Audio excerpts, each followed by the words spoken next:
Hi, this is Robert Wright. If you like audiobooks, there's a way you can do yourself a favor and do Meaning of Life TV a favor at the same time. Just go to audibletrial.com/MOLTV and sign up for a free trial subscription to audible.com. The good folks at Audible will make a small, but not trivial, donation that will help support our programming. That's audibletrial.com/MOLTV. which stands, of course, for Meaning of Life TV. Hi, Michael. Hello, Bob. How you doing? I'm doing well. Good to be back in New York City. Yeah, I see the Manhattan skyline behind you. Now, our audio podcast listeners can't see it, but they probably have seen some rendering of it. It's nice. You got some blue lights back there. Our video viewers can see it. Go ahead. New York City is such a great city. You know, I live in California and Santa Barbara specifically, so this is a radical different change, but I like it. It's fun Santa Barbara has had its travails lately. First the fire and then the mudslides? Yeah, no, we missed all that. I live about 2 miles from the catastrophe. You know, that flood, that missed Oprah's house by like 20 feet. And, you know, it was just a channel that carved out all the homes that were in its way, but the ones that are just like 100 feet away, 20 feet away, wow, they're perfectly fine. Life goes on. I didn't know she lived there. Well, she's got a huge estate there. I mean, it's her house. It's not really a house. It's like a resort there. Or as it will be known in 3 years, the Western White House. That's right, yeah. You know, we had a Western White House out there. Reagan's White House Pacific Palisades, or where was that? No, just north of Santa Barbara. There's an exit called Refugio State Beach, and instead of going left to the beach, you go up the mountain, and all the local cyclists ride up there, and you know it's super steep, but it's at the top on the ridge, and he's got a little flat spot up there, and it was purchased by Young Americans Foundation, YAF. They're the people that sponsor people like Ben Shapiro to go to college campuses. Mm-hmm. They bought the ranch from Nancy Reagan apparently for like $1 or something, as long as they keep, you know, Ronnie's memory going. And I haven't been up there yet. I've ridden my bike up there, but I haven't visited the place. You can tour it and all that. So, yeah, we may have another Western White House in Santa Barbara. Well, your reference to cyclists gives me a chance to introduce you before we talk about your book, Heavens on Earth, The Scientific Search for the Afterlife, Immortality, and Utopia, because you have been a serious cyclist. Yeah, you're holding it up there. Nice. Now, I can hold up this black and white thing because I've been just reading a version of the PDF. I cannot disclose the means by which I obtained the PDF. Let's just say I know people who know the author.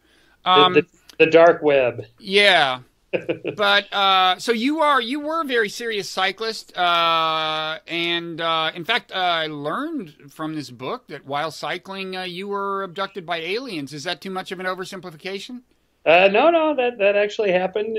Well, in my mind anyway, which is where everything happens, really.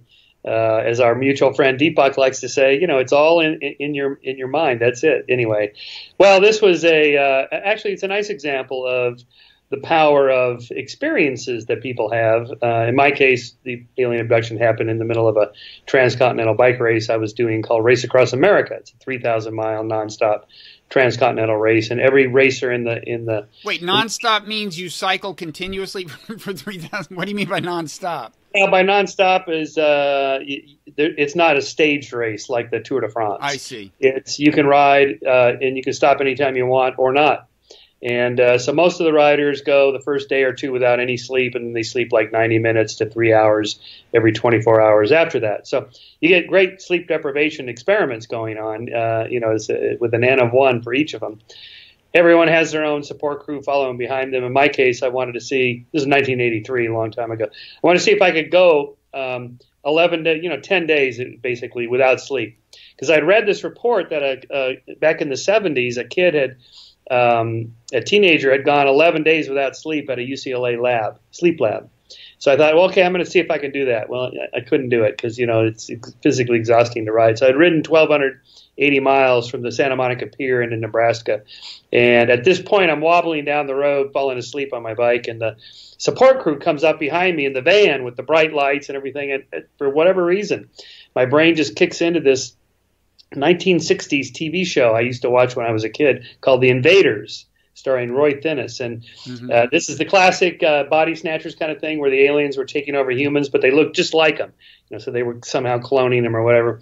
And but they could not figure out how to keep the tendons in the little finger from bending. So you could tell that they were aliens because they had stiff little fingers. Anyway, this is the premise of the show. So the hero of the show was always looking to see which of his neighbors were secretly aliens or whatever.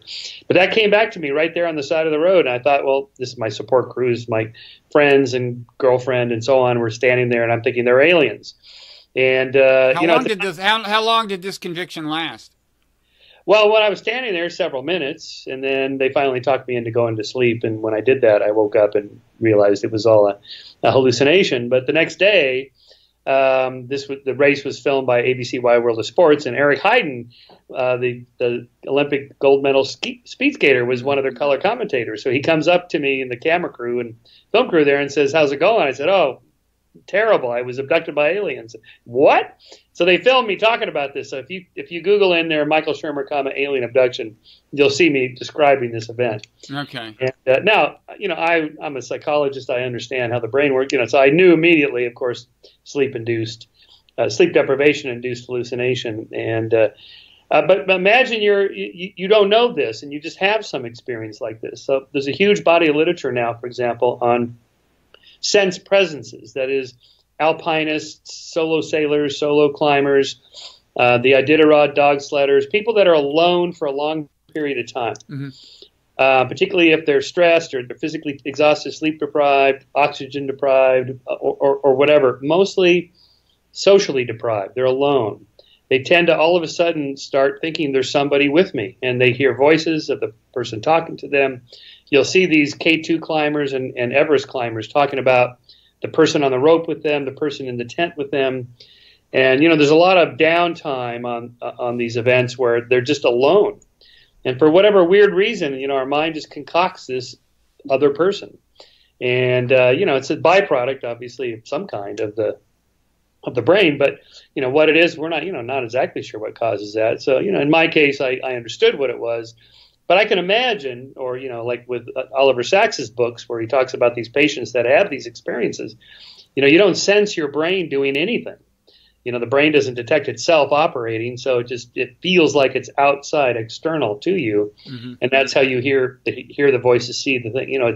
The voices are coming from without, even though, we know they're coming from within. So anyway, to me, it was a testament to the power of belief that, when you have the experience, it's rather different than reading about other people having experiences. Right. And we should say, by way of further identifying you in a relevant way, you are the editor and publisher of the Skeptic. So you're not naturally inclined to take these kinds of reports seriously to begin with. And the relevance of this to your book is that, as your book discusses, people have long had an aversion to the idea that death is the final act, and various things have fed the idea that it isn't, and the idea has shown up in various ways, of course, in many religions, but also as a lot of the book is devoted to showing, the idea is kind of alive in the secular community. The idea that we needn't accept death as inevitable or as the final act or whatever. And of course, one thing that has nourished the idea that death isn't the final act is various extraordinary experiences. Out-of-body experiences, near-death experiences, imagining that someone who just died is with you. Or, if you look back to, time before any of the modern religions, and imagine people just trying to make sense of the world. Somebody dies, and then you dream. They appear in a dream. It seems to be a pretty plausible inference that that actually they're alive somewhere. Right. So all this, and then there's also just the, it's funny. I mean, it's not funny because what I'm about to say is that both you and I watched one of our parents die, but sometimes people have experiences then that, or after the death of a loved one, you and I had kind of different experiences there.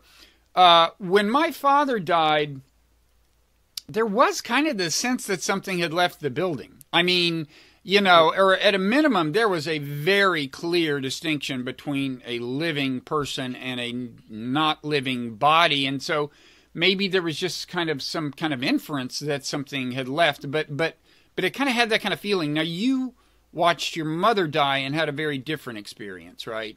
Yeah. So, yeah, I mean, but she was in a long-term coma from a head injury. I see. A long series of brain tumors. Anyway, yeah, there was no dramatic event there, but I see your point that, you know, there's the person who's alive, breathing, animated, could be your dog, whatever, and then they're not. They're just lying there. It's a body without something.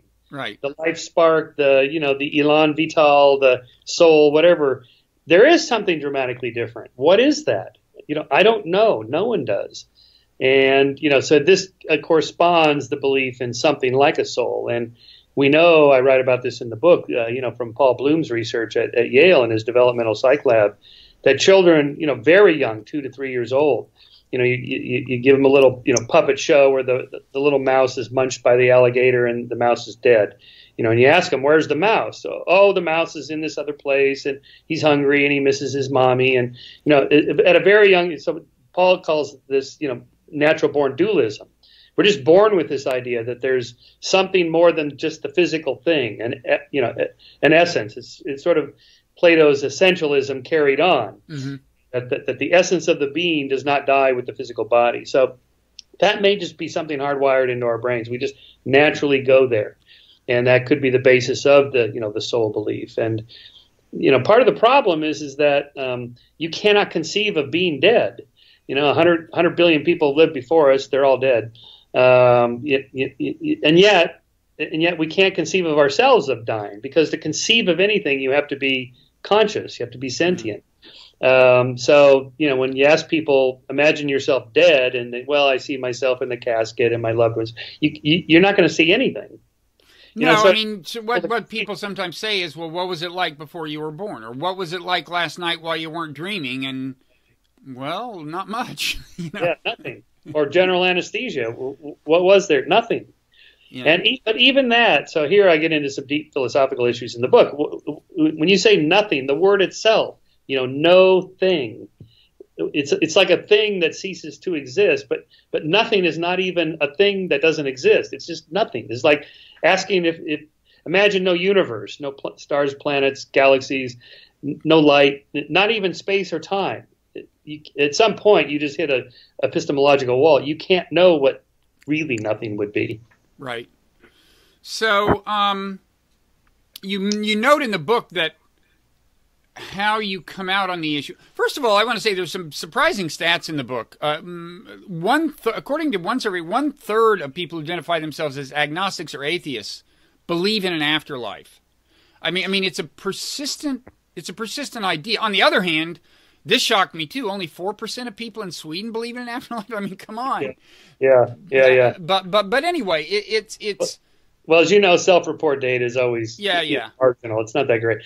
My guess on the atheist agnostic thing is these are probably a lot of what you and I might call Deepak Chopra followers. You know, people that sort of Western Buddhists, or maybe there's some kind of consciousness that you return to. They're not theists in the Christian sense. There's no anthropomorphic God or nothing like that. Just something carries on. The way the wording was in that survey, you know, just something carry on beyond your physical death of your physical body. Well, that's easy to go to the forces out there, the consciousness or the quantum field that you return to. You know, these aren't what I would call religious believers at all in any American Western sense, but there's something going on there for sure. And as you note, I mean, how you come out on this issue can be influenced by your view on what consciousness is, just in a philosophical sense. I mean, there's a variety of views, including various forms of dualism, the idea, you know, that there is some, and then, of course, what you call monism, the idea that there just isn't, consciousness is either nothing or what you could call an emergent property in a pretty minimalistic sense. Yeah. And you know, you mentioned Deepak Chopra. We should say he's kind of a buddy of yours, right? Yeah, we're kind of friends now after longtime rivals. You know, I just try to get into his mind, his worldview, you know, because a lot of people believe this. When you go to Deepak events, I've been to many, you know, they're just huge followers. I mean, he's got a gigantic following. Clearly, he's tapping into something that people resonate with. These are not Christians, Jews, Muslims. These are not Western religious people in that sense, religious in the Western sense. There's something else that's going on there. And by way of just getting into how different spiritual traditions address or at a minimum offer people some reassurance on this death issue, what does he say that is reassuring to these people who don't believe in an afterlife in a Western sense, at least? Yeah, well, his view is that the whole Western way of thinking of time in a linear sense, with a beginning and an end, a birth and a death, is a very Western scientific materialist way of thinking about things. That in the Eastern wisdom traditions, there is no beginning or end.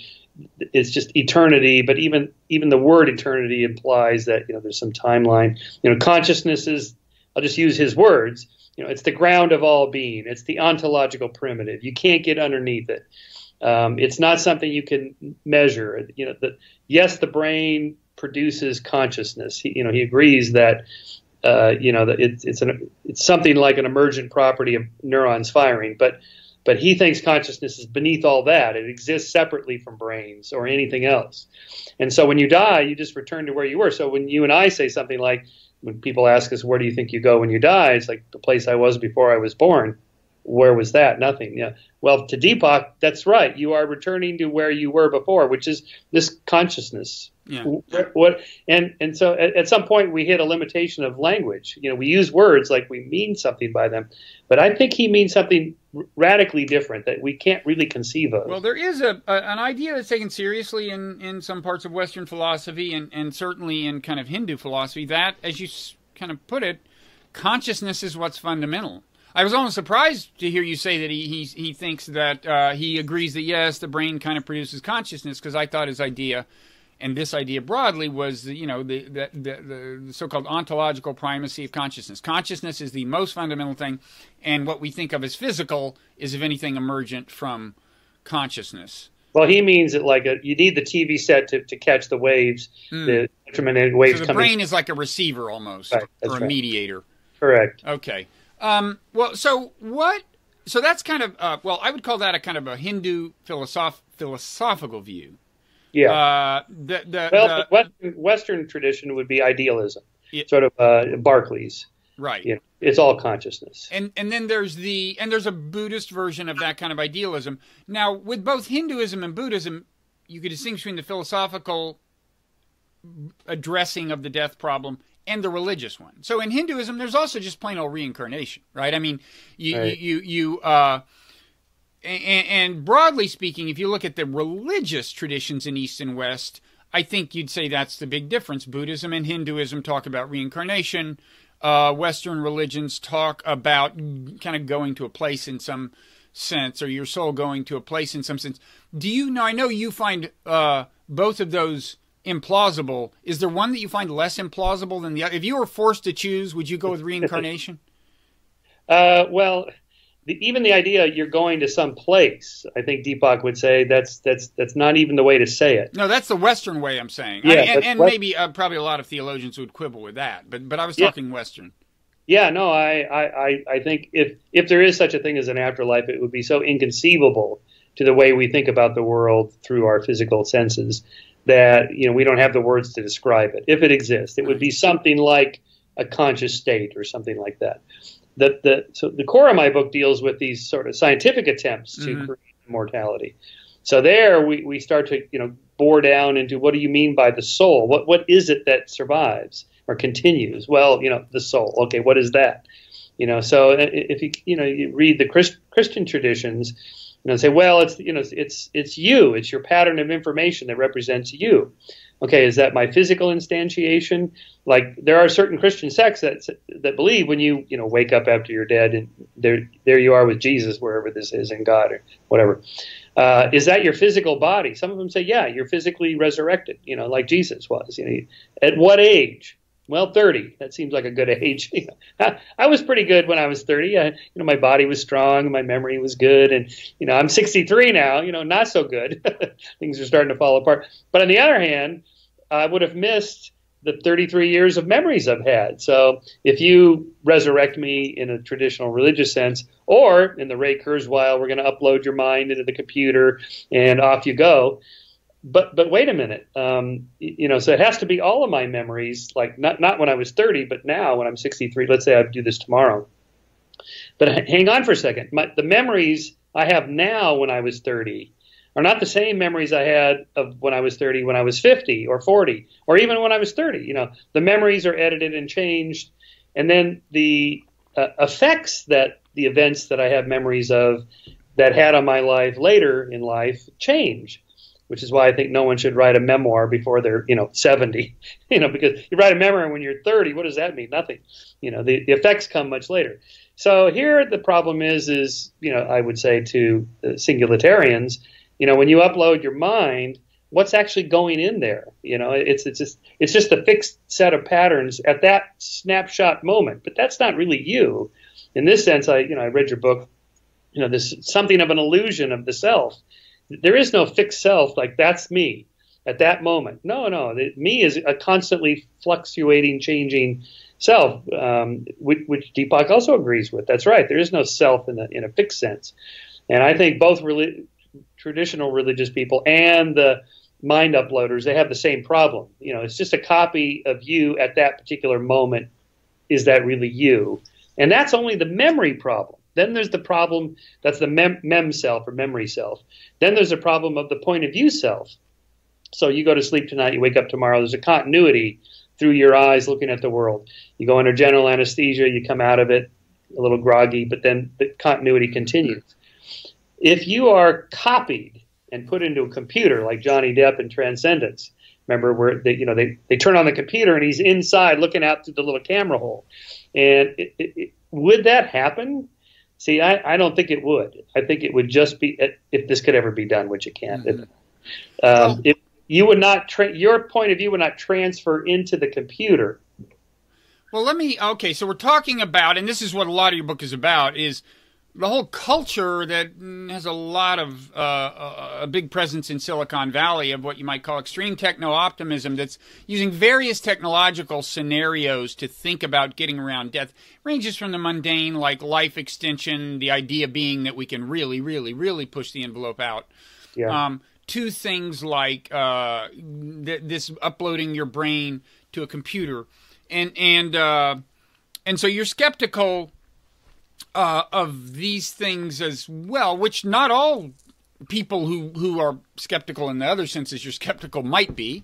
I mean, Kurzweil would probably be skeptical of a lot of the stuff you're skeptical of, religions and so on, but he's not so skeptical of this. But so let's pursue that a little further. I mean, suppose my brain while I'm asleep, I was drugged, and my brain was transplanted into another body, and the body was moved to another country.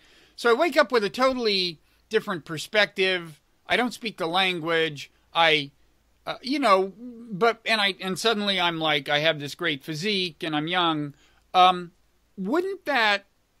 I mean, there would be a continuity there. There would be a radical reorientation in order, but there would be continuity, right? Yeah, I would agree that the brain transplant is the one transplant where you want to be the donor, not the recipient, because presumably that's where the self is located. Although, if you think about the extended self, we have a nervous system throughout our entire body, and now we have these things that extend our consciousness or our awareness, and so on. But let's just say you did that. There is a sense that you would still continue. So, like with the cryonics scenario, where they freeze either the whole body or the head. Yeah, there's an idea that you would come back. They wake you up somehow 1,000 years from now, that you'd still be looking out through your eyes. Here I am. The problem with the mind uploaders that I think I have with Kurzweil and these guys is, let's say instead the way it's currently presented is like we freeze your brain and slice it, at micro levels and scan every single synaptic connection, and we've captured all your memories. The idea the best theory we have of memory is that, it's stored in a static sense in the synapses, and that, for example, in open heart surgery, we can bring the temperature down of your body and brain enough so they can do the surgery, but really all neural activity stops completely, and yet when we warm the person up, the patient comes alive, their memories are still there. So somehow they are stored in some static sense. That's the theory anyway. But let's say instead of doing this by freezing your brain, slicing it up, scanning it, and putting it into a computer and turning it on, in 1,000 years we have an fMRI brain scanner that's so sophisticated it can scan your brain, slide you into the tube, scan your brain while you're awake, and capture every synaptic connection, put it in a digital file into the cloud, turn it on. You, Bob Wright, are still standing right there next to the MRI machine going, here I am. Mm-hmm. And then they turn on the computer, and on comes the little Stephen Hawking-like voice. Now I am Robert Wright. Here I am. And you're standing there going, no, that's not me. I'm me. I'm still here. Now the copy may say, the Bob Wright number 2 says, well, I'm me. I still have all your memories, and I feel like I'm you. But that's not you. At most, it would just be a copy, and no more does a twin look at it simply. Right, but in that sense, I mean, first of all, I think me and the other Bob Wright could work things out. I think we could just agree that although we have the same name, we are now two different people. And similarly, I mean, I am not the same me. In no event am I the same me I was 1 second ago, right? That's right. Yeah, So you could say, like, well, the one in the new Bob Wright is one version of the me that's not the me I was a second ago, and I'm a different version. It's like many worlds in quantum physics. For all we know, this is happening. And yes. And by the way, in terms of philosophical reassurance, I mean, I hope we have time to talk about ways you could philosophically reassure yourself about death, find some consolation, even if you don't. But even if you don't believe in any of these afterlife or even life extension scenarios. But for now, let's focus on these scenarios. So what do you don't buy what I just said? Well, no, I do. Okay. I think the self is an illusion in that sense. But right. but there's a certain amount of continuity. I mean, there's sort of characteristics of Bob Wright that we know of who you are, what you're like, and even though the changes. Think of the big 5 personality inventory, ocean, openness to experience, conscientiousness, extroversion, introversion, OCE, agreeableness, disagreeableness, and neuroticism. Okay, so we know that about, half of the variance is accounted for by genes. So, much of your temperament as described by, personality theory is heritable. It's sort of the core Bob Wright. And although it may vary depending on the context you're in, the situation, who you're with, there's sort of a core set of characteristics. And I think of an essence as kind of like a fuzzy set that, that's kind of flexible and it changes, like epigenetics, maybe certain genes and, turn on or off or whatever, new memories are formed. But there's kind of a core set of characteristics. I think at best that's the soul. It's just kind of who you are, even though it's always changing and so on. And so it's the aggregation of your behavioral tendencies. That plus, again, I can't get past the point of view self. There has to be a continuity of that, or else I don't see how you can continue on indefinitely into the future. Yeah, but there is. I mean, there are people who change radically. They may suddenly go crazy. They may suddenly become drug addicts. But we do refer to them as. We use the same name. We say, man, they've changed. Yes. And there is, in those cases, the continuity in the sense that they have memories that only they have access to of the self before they change. And the same would be true the second Bob Wright, even if it's suddenly in a computer, and that alone I would think would change its experience pretty quickly. But it would have the internal sense of subjective continuity. Yes. This gets really to the problem, I think, that both religious scenarios and scientific scenarios of immortality have. It's the problem of identity. Who are you really? And this is not a resolved issue. I think it's like the consciousness problem. It's like, well, there's no consensus amongst philosophers and scientists of what we mean when we talk about the self. Now, if let's say, this is the scenario I present in my book, but I'll apply it to you. Let's say your wife has a backup of you in the cloud just in case something happens to you on a road trip. And 23andMe clone has a copy of your genome, and it's all ready to go. And she gets this, bad news: the plane went down, and your husband was killed, and it's terrible. And but no problem. She goes down to the 23andMe clone and produces a new body to the cloud and puts your mind in there, and she's got you back at home. And but it turns out that the plane, you survived the plane crash, and it was in the Andes, and you were frozen for weeks, and they finally found you. And you decide you're going to surprise your wife. You see where I'm going with this, Yeah. And you walk in, and there's some dude in bed with your wife, and you're like, hey, okay. And of course, the dude in bed thinks, hey, I'm Bob Wright, and you're going, no, I'm the guy married to my wife. Like, there's some intuitive sense that the self is not just the copy of the memories and the physical body. There's but there is that sense. I mean, again, I persist in my view that you could argue that branching happens. I mean, if I just choose, instead of going to the YMCA and exercising today, to go down to the bar and drink, that changes my life, and that creates a different me than I would have been. And who knows what it'll lead to, but I will never be the exact same Bob that I would have been.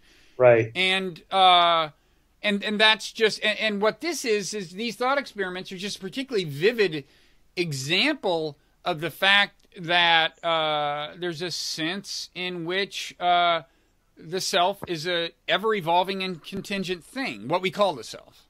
But I mean, the Theseus ship problem, that, replace all the wood in the ship, and we still call Theseus' ship. So it's not just the material, it's the pattern. But even there, the pattern can change a little bit. I mean, every molecule in your body has been replaced, every 7 to 10 years. As you know. So the material Bob Wright is not the same one as a decade ago, let's say. Well, the premise of the mind uploaders is exactly that. It's not the material, it's the pattern. It's the information in the brain. But even there, but the information changes constantly. So. Well, sure, and it'll change as soon as you get uploaded, but they would say there still is the continuity of subjective experience. Yes. I'm not saying I would take a lot of consolation in personally in knowing that my mind was going to be uploaded. But why don't we visit some other kind of techno-optimist and by the way, how does the taxonomy work here? Is transhumanist a term that encompasses all of these people, the singularitarians or whatever they are? Yes. They started, the transhumanists start with the basic stuff, like, you should diet and exercise and eat whole foods and don't smoke and, just keep going as long as you. So there's a life extension version of it. That's part of transhumanism. That's right.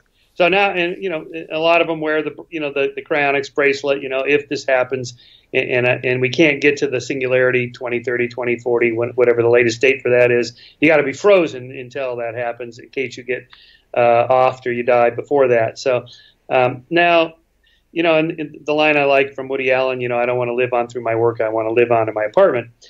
This is the premise that we have to just keep extending into in the body as long as possible. Okay, the problem, one of the early myths, you're already familiar with this myth that I debunk early in the book, is people are living twice as long as they used to. No. People 100 years ago, 500 years ago lived into their 90s or 100s. It's just not very many made it. Now more and more make it because of public health, vaccinations, and so on. No one's reaching the upper ceiling and breaking through it at, say, 120, 125 years. So the only way to do that would be something like Aubrey de Grey's program, SENS, these 7 different things you got to do to clean out the cells, the intracellular debris, extracellular debris, all the way down to the genome, the telomeres at the end of chromosomes that break off every time a cell divides. At some point they reach that so-called Hayflick number. No more telomeres, the cell can't divide anymore, it dies. So senescence or aging seems to be something programmed by evolution into our bodies. I have a whole chapter that you would like at the end there on why we have to die. It's a basic Darwinian model. The natural selection is only going to put so many resources into you to get your genes into the next generation. 2 generations is plenty. At this point, you're no longer needed. Once your children's children are of reproductive age, you're pretty much done as far as nature is concerned. Now, there's debate about whether it's the body sort of ages and dies actively, or is it just sort of a passive wearing out anyway, that's it. Well, there is one cool theory that it's like it boils down to when apparently Henry Ford was, touring some factory. He said, "Is there any part in any of our cars that just never wears out?" Yes. They said, "Yeah, this thing, it never wears out." And he says, "Well, start making a cheaper version of it." It's like the analogy with natural selection is that the idea is that a lot of new genes are going to have good effects and bad effects, and often like one of the effects would be early and one of the effects would be late. They may have and the logic of natural selection is would encourage you to push off the time when the bad effects, make the bad effects happen later. And the upshot is that the organism is designed to kind of wear out all at once, which is what Henry Ford said the optimal car should do. There's no, anyway, go ahead. Right, and now that happens, when we're in our 80s or so, things start falling apart. Mid to late 80s, right? Things fall apart pretty fast. So what the radical life extensionists want to do is somehow work around that. Okay. So far, from everything I've read, there's nothing you could do in terms of like supplements, diet, stuff like that, radical calorie restrictions. None of that stuff seems to work. Aubrey's program, the 7 little things you could do, which mostly involves supplements and stuff like that. None of those have been proven to do anything at the moment. Maybe CRISPR, in the next 50 years, 20 years, who knows? You could actually fix the telomeres. There are cells that divide indefinitely. They're called cancer, so somehow you want to fix the problem of cells not being able to divide indefinitely and not have human bodies turn into blobs of cancer. So, but we know like infants and toddlers, they get a cut, you could practically watch it heal. It's incredible. And yet that doesn't happen for you and I, so obviously something happens. And the problem I find with the radical life extensionists is, for half a century or more, they've been looking for the magic bullet. Like, we just find this one thing, and you follow Ray Kurzweil and these guys, every couple of weeks there's some new supplement you got to get. It's on the webpage. Here it is. You can order it, curcumin or, whatever. And then the problem is there is no one thing, the whole system, all like 50 parts at once start to fall apart all the way down to the molecular level. So this is, Ray takes, 250 supplements a day or whatever, has his blood cleansed and so on. I've seen him, he does not look healthy to me. That's not nice, Michael. Well, I know, but how old is he? I think Ray's about a decade older than me. I think he's early 70s or so. And he looks the same. I mean, I'm 63. I probably look 63. There's only so much you could do. Really, the whole thing that most of us do, diet, exercise, don't smoke, the basic stuff, all that, you're still going to end up as a corpse. It's not going to change that. It's just going to get you out longer with a slightly healthier life. It's like I like to say to the radical life, don't you want to live to be 500, Shermer? It's like, listen, just get me to 80 without prostate cancer. Well, that's what you're saying now, but an interesting feature, and this is related to this whole conversation, is people almost invariably never say die. I mean, it's easy for us to sit here and say, I'll tell you, if it ever gets to a point where I can't feed myself and I can't go out and get exercise, just give me the drugs, I'm gone. The fact is, almost no one ever makes that choice, no matter how bad things get. That's right. Yeah. You even see these ALS patients. They can't even move, and they're still hanging in there. That's right. This is why, another myth I debunk in there is, the surveys, Pew surveys, Gallup surveys, how long would you like to live? The answer people typically give over the years is whatever the average lifespan is at the moment. Oh, I don't know, like 82 seems about right. Yeah, right. So we'll fast forward to 82. Tomorrow's your day. Oh no, wait a minute. I just need another week. Okay, the week is, okay, give me another month, give me another year. There's no date anyone's going to, as long as they're healthy. Now, of course, people kill themselves because they're severely depressed, whatever. Okay, understandable. That's not what we're talking about. We're talking about you being vibrant, healthy, exercising, physically and mentally alert. Do you really want to cash in tomorrow? No. Most people will say no. Most people say no when they're not so alert and healthy. I mean, that's my point. It's like, and it's not surprising. I mean, you wouldn't expect natural selection to create creatures who don't resist death. Right, of course, right. Right, yeah. So you kind of work your way through. Now, I should say parenthetically, I'm not against all this stuff. I'm skeptical only to the question is, will it work in my lifetime? I would like it to be true, of course. You and I are baby boomers. We're going to hit the wall here, in another 20 years or so. The things are going to start falling apart. You've seen the stats on Alzheimer's that's going to hit our generation. Oh, boy. Okay. So if these guys along the way, Calico, the Google company, Ray Kurzweil, he's chief engineer of all of Google. Okay, they have the resources to do something. Forget aiming for 1,000 years. Just solve these specific problems, and that would be a huge boon. Can I just parenthetically say, don't you think it's odd that a company like Google has chosen a guy who is so eccentric to be its kind of figurehead? I mean, is he really chief of engineering, or is he actually more like chief evangelist of technology? And if he's chief evangelist of technology, do you really want your brand associated with this guy who in some ways seems like a crank? He does in some ways. I like Ray. He's a smart guy. I mean, you've seen all the awards he's won, and well, sure. But let's get to the singularity thing, right? Now, you use the term singularitarian, I guess, to describe him. The singularity is, as I understand it, it's broader than any one particular approach to defying death, right? I mean, broadly speaking, the idea is just an intense and focused techno-optimism, like this day is coming.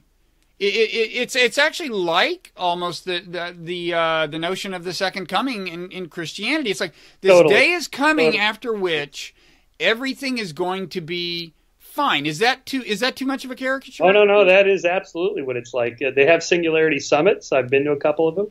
And, when Ray gets up to talk, or some of the other gurus in the field, it is like the master is up there. He is going to and it's like, this is it. We are the chosen ones. We are the generation. We are the first generation in the history of humanity that gets to live forever.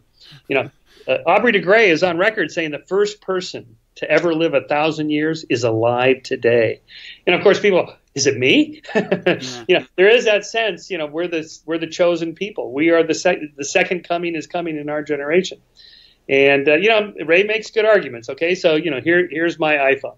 Okay. It used to be the size of this entire room. Now it's this big, carry the curve down. And pretty soon you have blood cell size computers with this amount of computing, and they're running around your body, fixing all the, the mutations and so on. I don't doubt that amazing things will happen, including possibly successful mind uploading, or that things like that could happen. The most puzzling thing to me is the assumption that as technology moves faster and faster and faster, that'll necessarily be good, given how much trouble the world seems to be having just adapting to the rate of technological change we already have. In other words, technological change isn't just disruptive in the good Silicon Valley sense. It's disruptive in the sense of producing, death, mayhem, and civil war. And that's, to me, in a way, the most puzzling part of this singularity, but because isn't the scenario stuff moves faster and faster and faster, and then it gets to the speed after which it's all great. No, my experience so far is that the faster stuff goes, the more unstable stuff gets.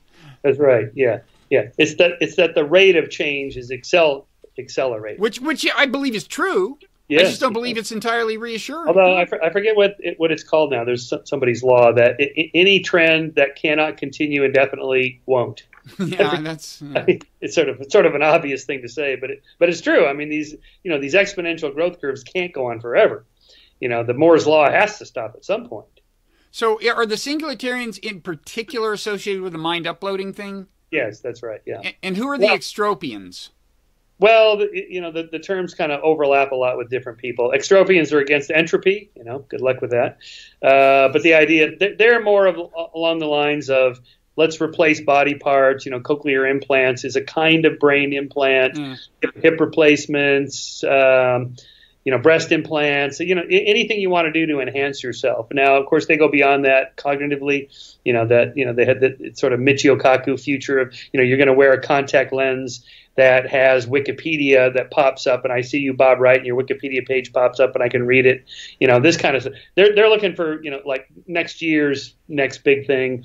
And again, a lot of this stuff is kind of fun. Some of it shades into science fiction, but a lot of it, this would be cool if this happened, and some of it might happen. Yeah. So again, I'm not against these things happening. My skeptical alarms go off because I used to be religious. I've studied religion. At some point, when you go to these conferences, you talk to these people, it's like, oh my God, I'm back in church again. Yeah. We're the special chosen ones, and we get to we get all this cool stuff. Wait a minute. Yeah. And it's Copernican principle that we're not special. Now, in terms of, more or less secular philosophical forms of reassurance, or in some sense kind of coming to terms with death, we mentioned that, okay, in Hinduism, there's the religious idea of reincarnation. There's the more philosophical idea that individuals originally emerged out of this kind of great pool of consciousness called Brahman, a kind of a universal soul. When they die, they return to it. I mean, that's a kind of a it's a little conjectural maybe, but it's closer to the philosophical end of the spectrum than the religious, you might say. The in Buddhism, again, there's on the one hand reincarnation, but there's also you talk about in the book the sense in which the self is not really doesn't hold up to scrutiny as a concept. You talk about Rob Kurzweil's book, and that which uses the modular model of the mind to call into question the idea of the self. And I would say in Buddhism, even in the more kind of secular version, there is this idea that the self is an illusion, and crucially, you can, through intensive meditation, rid yourself of the illusion. At that point, you come to identify as much with other people. You see the distinction between you and them as illusory. And at that point, and I've talked to people who say this, that the thought of their death is just not that problematic to them in the way that it was before, because they are as much part of the humanity that will live on after they die as they are, confined to this little thing. So that there's that. Does that help? Yeah. So I see where you're going with this. I mean, it is a problem that the atheist, skeptical, humanist community is long faced. Like, what do you say to somebody when they're dying? The believer says it's going to be great. You get to go to heaven, or it's like the Ricky Gervais movie, The History of Lying. I forget the name of that. I think that was the name of it. Did you ever see that movie? No. So no one's allowed to lie ever. No one ever lies, and then he somehow slips and tells a little lie and gets away with it. And he realizes he can do a lot with this. First of all, he can get girls into bed, so on. Anyway, but at some point, his mother's dying, and she asks, "Well, what happens when I die?" And he says, and he decides he's going to make something up, and he says, "Well, when you die, you go to this other place where everyone gets a mansion." They get their own big home, and he goes on and on about this. And all of a sudden, this meme spreads throughout the culture. And by the time he comes out of the house with his mom, he's like this guru, and he's like Moses coming down from on high, and people think he's God, and all. It's just hilarious. But there is that sense, like, it would be nice to say to my mom, when she's dying there, it's okay. You're not really dying. You're going somewhere else. So what does the atheist say? Okay, part of the problem is that we can't offer that. We don't know that. I don't know that we don't live on somewhere. I can't say for sure, of course. So I don't have to say anything in that sense. But here we get to what I call Alvy's problem. Alvy is Alvy Singer, Woody Allen's character in Annie Hall. And early in the movie, you recall, he has that flashback where he's a young boy and he won't do his homework, and his mother takes him to the psychiatrist. Alvy, why won't you do your homework? The universe is expanding. He said, the universe is expanding. Yes, the universe is everything there is, and if it's expanding, one day it's all going to break apart, so none of this matters. I'm not doing my homework. And his mother yells at him, we live in Brooklyn. Brooklyn's not expanding. You got to do your homework. And anyway, so in that sense, we live in Brooklyn. We don't live 15 billion years from now, and the universe is going to, anyway. So I think we're talking, really at some point we're talking at different levels. We don't live out there, it's like the Christian theologians like William Lane Craig. He's like, if there's no God, there's no outside source, if the universe is going to die in a heat death trillions of years from now, then what difference does it make if I torture somebody or not? And the answer is because we don't live trillions of years from now. We live right now, and the torture in the room now is what counts, and that's why it's wrong. Okay, so in a way, when we talk about is there an afterlife or not, it doesn't matter. because we don't live in the afterlife. We live in this life. And so this is where I end the book, is just talk about, so what is the point of this life? And I begin with the laws of nature, the second law of thermodynamics, entropy. The whole point of life, the second law of thermodynamics is the first law of life, or what Tubi Cosmides calls the first law of psychology. All organisms evolved to push back against entropy. That is your goal in life, is to defeat entropy, at least for this little window. Yeah, and within this space, you technically speaking, living systems expel entropy into the environment, but they keep this localized area of order and complexity. That's right, yeah. So that would be extropy. So this is essentially what the extropians want to do. Just apply everything we know to push back against entropy. Now, in the long run, it'll get us, but we don't live in the long run. We live now. So why not do that? Push back against entropy. Yeah. So that's one purpose. And then, of course, we know from research on happiness and purposefulness that and so this is sort of how I end the book, is that the purpose of life is not to find happiness in the sense of, in the kind of crude sense that you're plugged into a morphine drip and you're just sitting there in this blissful state of eternal orgasms. That isn't what gives people the sense of having led a meaningful life. It's doing a lot of things that are not pleasant at all. They don't make you happy. So here I cite the research by Roy Baumeister on this, that, for example, having drinks and dinner with friends is fun and makes you happy temporarily. Being a caretaker for a parent, which I've done for 2 of my 4 parents, I had 2 step-parents, is not fun at all. It was physically exhausting, emotionally draining, schlepping my dad around all these doctors, my mom to all these hospitals. It was terrible. But I felt like a better person for it. I felt like I led a more meaningful, purposeful life. And this is what people say. So these 2 separate things, happiness and meaningfulness. And that the happiness stuff is more short-term, it's not as important. You strive for it sometimes, but the long-term things that that lead to more meaningful lives are not necessarily fun or pleasure-giving. So the whole hedonic calculus of utilitarianism kind of breaks down there. That isn't necessarily what gives life meaning. So and then I just end saying, this is it. This is all we have. Now there might be something else. I don't know for sure. No one does, but it doesn't matter because this is where we live. Yeah.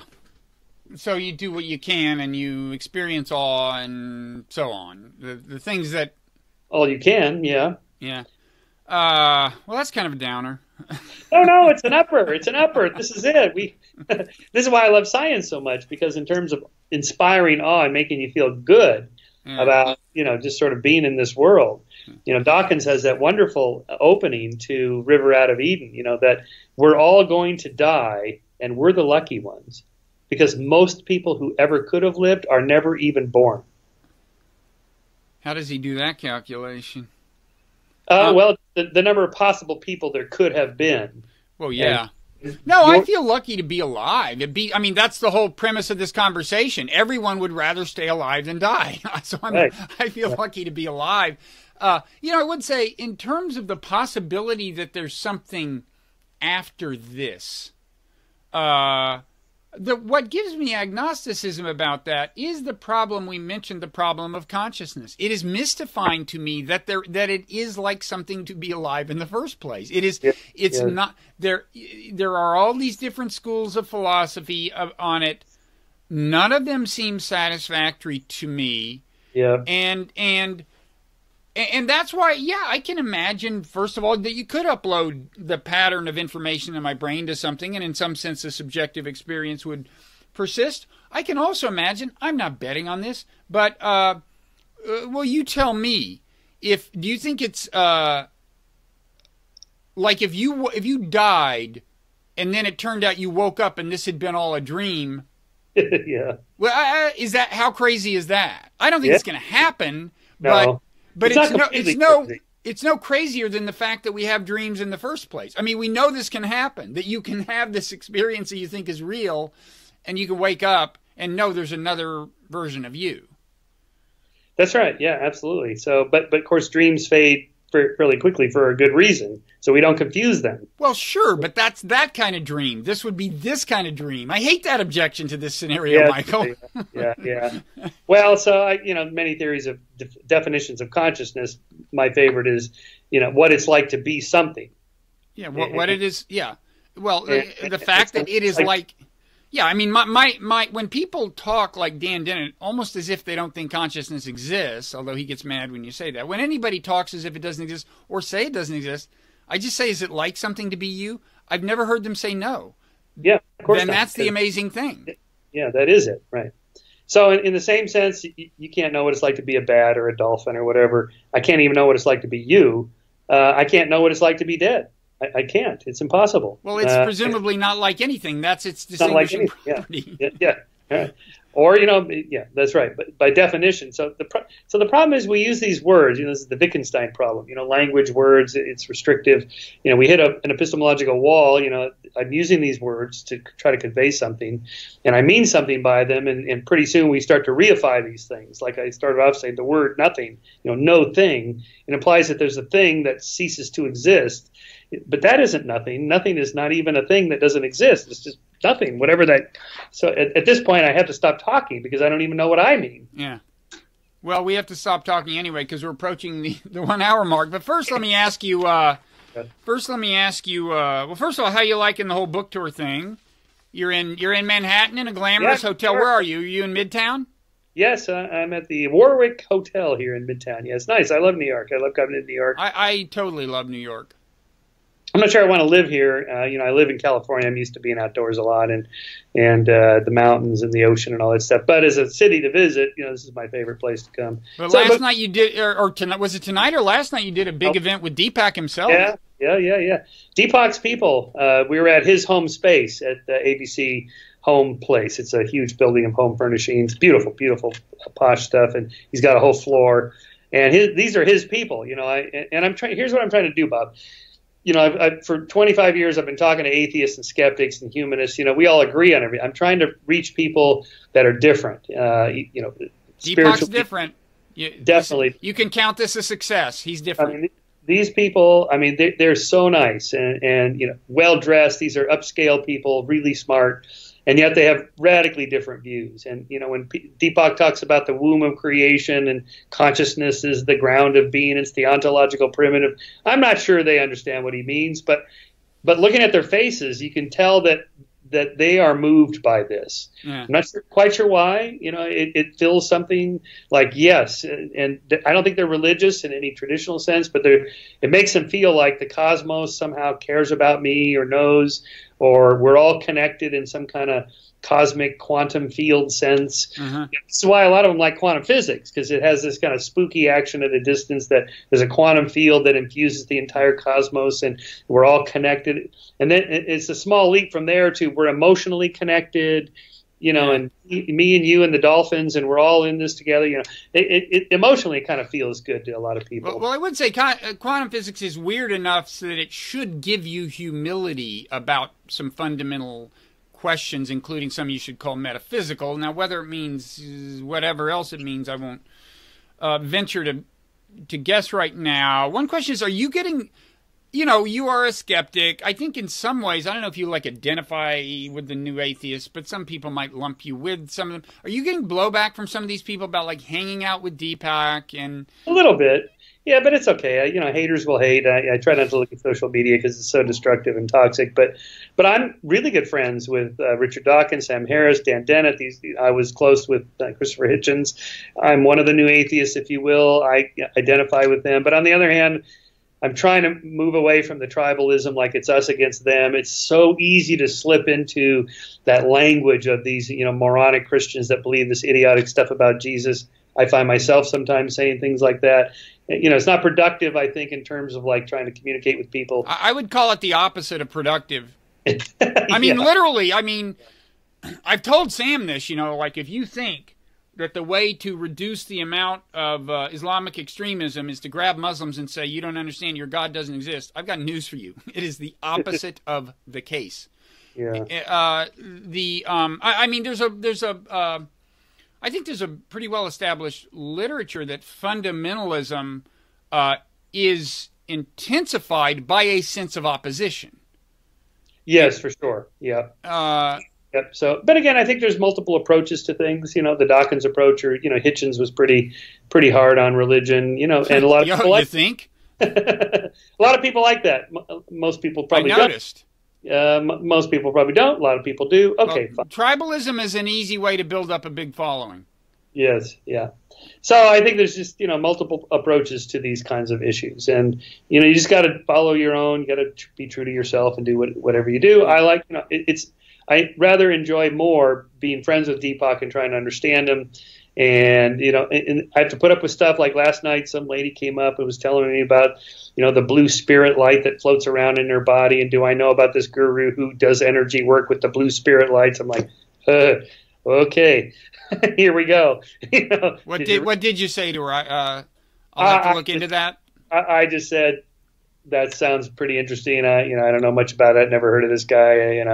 Okay. May I sign your? So, final question: in terms of things you might get blowback for. I mean, logically you shouldn't, but there's a story you tell in your book about this weird thing that happened with the radio, and I remember you wrote about this online in a way that was a little agnostic, right? Yeah. In terms of you were, it was one of these seemingly eerie experiences that you would think might signify something supernatural or something, and I'll let you tell the story, but the way you told it online was like, even I have to admit, who knows, right? Have you gotten blowback for that? Oh, yes, absolutely. Although far more than the blowback I got a lot of letters from people saying, I had something weird like that happen to me, and then they'd write 3 pages.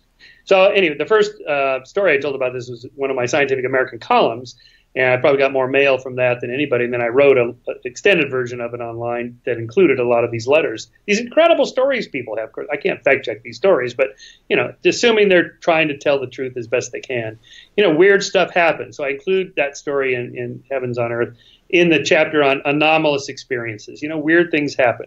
People like Stanley Krippner, the psychologist, parapsychologist, people study anomalous experiences because there's enough of them that there's not enough to like build a whole new science or a whole new branch of science or whatever, or new worldview. But there's enough that's like, okay, the problem of, the residue problem in science. No theory explains every single observation. There's always this residue of unexplained anomalies. What do you do with them? Okay, you don't have to do anything with them, but they're interesting. Let's not just blow them off. Okay. Anyway, long story short, so my wife is from Cologne, Germany. She, we met online. We met in New York, very romantic weekend, decided we're going to be together, back and forth. And she comes to California, and we decide, well, we're going to get married. So let's just, today, let's go to the Beverly Hills courthouse and get married. So we did. My sister signed up online to be a minister in the Universal Life Church. Boom, right there on the sidewalk. We had to go out to the sidewalk. We couldn't be in the court. Anyway, it's a funny story. So then we go home and, have my friends and family. We're going to have a little ceremony at my house in Altadena where I lived at the time. And she was feeling pretty bad. It was just my friends and family, and nobody she knew was there. And she was raised by a single mom. Her dad left early. And so her mom, single mom, and grandfather, we were kind of the family unit. So she spent a lot of time with her grandfather. He's now dead. They had spent a lot of time doing stuff together while they listened to this little transistor radio. It was a Philips 7700 radio from the 1970s. And so she always kept this as a keepsake from her grandfather, who she loved very much. And she had shipped all this stuff out to my house before she moved here. And so, I tried to get it working. I couldn't get it working. I new batteries, and I checked the wires, and I did the old technique where you smack it against a hard surface. Anyway, nothing worked. Threw it in the drawer in the bedroom. Anyway, so at this particular moment, she's feeling bad. So let's go back of the house and have a quiet moment together. So we hear music coming out of the bedroom, and I'm thinking, wow, did I leave my laptop open? Is my iPhone with the music on? No, I don't even have a stereo in the house. Is it the neighbors? No, and the drawer I threw this radio in was underneath a fax machine was sitting on top of it. I think, well, these fax machines, they're scanners. Maybe they also have radios in them now or something. No, it wasn't that. Pull the drawer open. There's the radio playing perfectly beautiful romantic music, dialed right into this station. It could have been in between stations and so on. Okay, so anyway, it played for the rest of the day and night, and then went quiet the next day, and it's been dead ever since. Okay. So I thought I'd write about this. To my wife, no, she's as skeptical as I am. She's an atheist and so on. She loves Dawkins and Hitchens, and so she said it wasn't like we leaped to the idea. Grandpa's in the room with us. No, but but the timing and it was just emotionally connecting for us, especially for her, and it was significant to her, and it was very moving. And so my conclusion was like, no, this is not the kind of thing we would say that's evidence of an afterlife. But something happened, and what do you do with that? You don't have to do anything with it other than enjoy the moment and appreciate the timing and the connectedness and what that brought about. Anyway, so I even heard from Deepak about this. He wrote me a long letter saying, yes, of course it has a natural explanation. Maybe a little piece of dust fell on the wire and connected it, and the music, the battery, who knows. But it's love that makes particles do this or that. Or, so he had his theory, and other people had other theories about what happened. And I wasn't particularly interested in what the real cause is. I didn't rush down to the electronics store and say, tell me what happened to my radio. It was just like, let's just leave it at that. And because nobody knows for sure. It's not enough. It's not scientific evidence of anything, but it's okay to kind of revel in the mystery. Yeah. Okay. Well, we will leave it at that. I'll let people do with that what they will. And I'm glad you got something out of it. And people can get something out of this. Your book. Hold up the full color copy. Full color version. Heavens on Earth: The Scientific Search for the Afterlife, Immortality, and Utopia. Thanks, buddy. Yep, it's great talking to you. Same here as usual, Michael. Take care. Good stuff. Good material. Yep, good subjects.